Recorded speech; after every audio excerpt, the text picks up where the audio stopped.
বিভিন্ন মহল থেকে আমরা সেই জুলাইয়ের বর্ষপূর্তি আমরা পালন করছি, কিন্তু সরকারের এক বছরের অর্জন কি, কতটুকু সরকার করতে পেরেছে এই শহীদদের জন্য, শহীদ পরিবারের জন্য?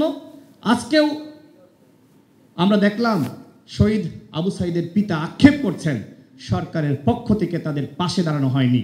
ধিক্কার জানাই এই সরকারকে, যে সরকার এখনো পর্যন্ত শেখ পরিবারের কাউকে গ্রেপ্তার করতে পারে নাই, যে সরকার এখনো পর্যন্ত 2000 শহীদ, 30,000 আহত যোদ্ধা, সব মিলিয়ে 32,000। সরকার যদি 32,000 আওয়ামী লীগের নেতাকর্মীদেরকে গ্রেপ্তার করত, সেটাও সংখ্যাটা কম হয়ে যায়। কিন্তু সব মিলে এখনো পর্যন্ত হাতে গোনা কয়েকজনকে গ্রেপ্তার করেছে। অধিকাংশ ভারতে পালিয়ে গেছে। তাদেরকে যদি ভারত থেকে সরকার ফিরিয়ে না আনতে পারে, তাহলে শুধুমাত্র রায় ঘোষণা করলেই কি গণহত্যার বিচার হয়ে যাবে? আমরা কি সেটি চাই? আমরা হাসিনার ফাঁসি চাই। কাদেরকে ফিরিয়ে এনে তাকে প্রকাশ্যে ঝুলিয়ে ফাঁসি দিতে হবে।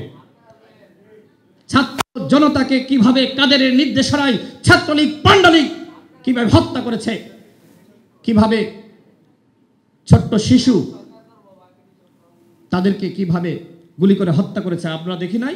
আমার মায়েদেরকে কিভাবে লাঞ্ছিত করেছে, ঢাকা বিশ্ববিদ্যালয়ে বোনদেরকে কিভাবে লাঞ্ছিত করেছে। শুধুমাত্র রায় ঘোষণার মাধ্যমে বিচার করবেন, সেই বিচার আমরা মানব না।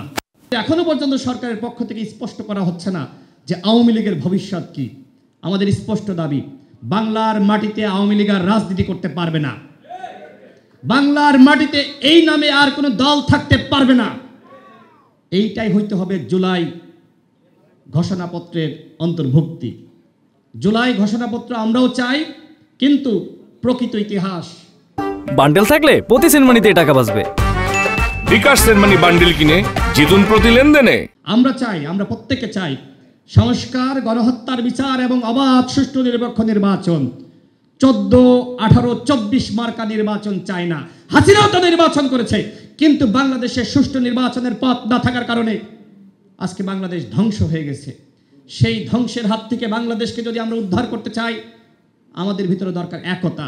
গরম গরম বক্তব্য দিয়ে, অমুককে বিভিন্ন তকমা দিয়ে সেই একতা ধরে রাখা যাবে না। এটি একটি স্বতঃস্ফূর্ত গণ অভ্যুত্থান, কোনো পরিকল্পনা করে গণ অভ্যুত্থান হয়নি। কোটা সংস্কার আন্দোলন শুরু হয়েছে, হাসিনা যখন হত্যাযজ্ঞ শুরু করেছে, তখন এদেশের 18 কোটি মানুষ রাজপথে নেমে গিয়েছে, গণ অভ্যুত্থান রচিত হয়ে গেছে।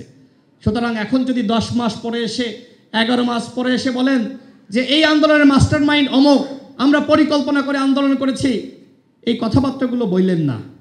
এইগুলো মিথ্যাচার। আজকের বাংলাদেশের চিত্র আমরা সবাই দেখছি। এই বাংলাদেশ আমরা চাই না। 12 মাসে কোনো পরিবর্তন আমরা দেখি নাই। আজ থেকে শপথ নেন। সরকারকে বলবো, আজ থেকে শপথ নেন। আগামীকাল থেকে পরিবর্তনের রাজনীতি শুরু হোক। আগামীকাল থেকে নতুন বাংলাদেশ গঠনের রাজনীতি শুরু হোক।